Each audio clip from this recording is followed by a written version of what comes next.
ಎಲ್ಲಾ ಮೊಬೈಲ್ ಬಳಕೆದಾರರು ಕೇಳಲೇಬೇಕಾದಂತ ಒಂದು ವರದಿನ ನಾನು ನಿಮ್ಮ ಮುಂದೆ ತೆಗೆದುಕೊಂಡು ಬಂದಿದ್ದೀನಿ.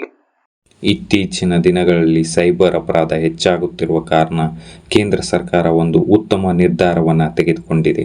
ದೇಶದಲ್ಲಿ ಇನ್ನು ಮುಂದೆ ಉತ್ಪಾದನೆ ಹಾಗೂ ಮಾರಾಟ ಆಗುವ ಎಲ್ಲ ಸ್ಮಾರ್ಟ್ಫೋನ್ಗಳಿಗೆ ಕೇಂದ್ರ ಸರ್ಕಾರ ಅಭಿವೃದ್ಧಿಪಡಿಸಿದ ಸೈಬರ್ ಸೆಕ್ಯುರಿಟಿ ಆ್ಯಪ್ ಸಂಚಾರ್ ಸಾಥಿಯನ್ನು ಅಳವಡಿಸುವಂತೆ ಎಲ್ಲ ಸ್ಮಾರ್ಟ್ಫೋನ್ ಉತ್ಪಾದಕರಿಗೆ ಕೇಂದ್ರ ದೂರಸಂಪರ್ಕ ಸಚಿವಾಲಯ ಖಾಸಗಿ ಸೂಚನೆ ನೀಡಿದೆ.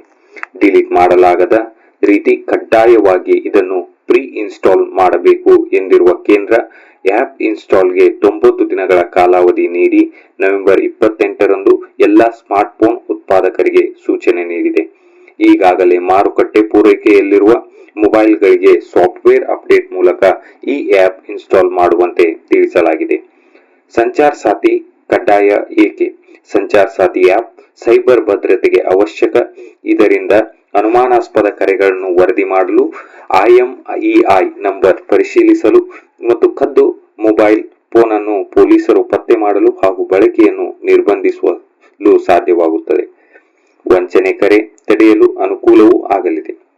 ಭಾರತವು ವಿಶ್ವದ ಅತಿದೊಡ್ಡ ಫೋನ್ ಮಾರುಕಟ್ಟೆಯಲ್ಲೊಂದಾಗಿದೆ. ಸುಮಾರು 120 ಕೋಟಿ ಮೊಬೈಲ್ ಬಳಕೆದಾರರು ದೇಶದಲ್ಲಿದ್ದಾರೆ.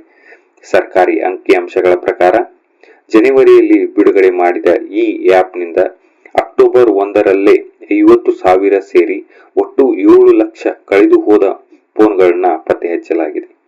ಆಪಲ್ನಿಂದ ವಿರೋಧ. ಆದರೆ ಇದಕ್ಕೆ ಆಪಲ್ ಮತ್ತು ಖಾಸಗಿತನದ ಹಕ್ಕಿನ ಪ್ರತಿಪಾದಕ ವಿರೋಧ ವ್ಯಕ್ತವಾಗುವ ಸಂಭವವಿದೆ. ಏಕೆಂದರೆ ಆಪಲ್ ತನ್ನದೇ ಆದ ಆ್ಯಪ್ಗಳನ್ನಷ್ಟೇ ಫೋನ್ನಲ್ಲಿ ಇನ್ಸ್ಟಾಲ್ ಮಾಡುತ್ತದೆ. ಸರ್ಕಾರಿ ಅಥವಾ ಮೂರನೇ ವ್ಯಕ್ತಿಯ ಆ್ಯಪ್ ಹಾಕುವುದಿಲ್ಲ.